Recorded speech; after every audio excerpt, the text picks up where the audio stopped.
জাতির লোকেরা নবী ইব্রাহিমের এমন কথা শোনার পরে তারা আশ্চর্য হয়ে যায়। আমাদের সামনে তো এমন কথা আজ পর্যন্ত কেউ বলি নাই, বলার সাহসও পাই নাই, কিন্তু এ কোন সন্তান যে আমাদের সামনে এমন কথা বলে। আল্লাহর পয়গম্বর ইব্রাহিম আলাইহিস সালাতু ওয়াস সালাম যখন কওম এবং তার পিতাকে প্রশ্ন করলেন, হে আমার পিতা, হে আমার কওমের লোকেরা, বলো বলো বলো তোমরা এক আল্লাহকে বাদ দিয়া এই যে মানব রচিত এই মূর্তিগুলার পূজা করো, কি জন্য করো?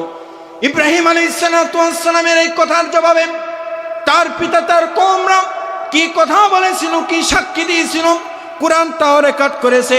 আল্লাহ রাব্বুল আলামিন বলেন, তখন তারা বলেছিল, ক্বালু ওয়াজাদনা আবাআনা লাহা আবিদিন।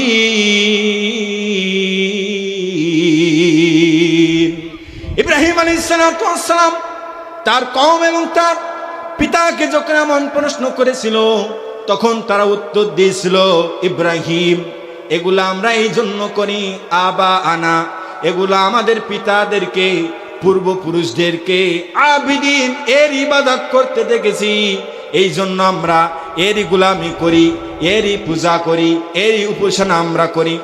পয়গম্বর নবী ইব্রাহিম আলাইহিস সালাতু ওয়াস সালাম কেমন সাহসী! জাতির পিতা হতে হলে নামধারী হলে হবে না, জাতির পিতা হতে হলে কাজ করা লাগবে,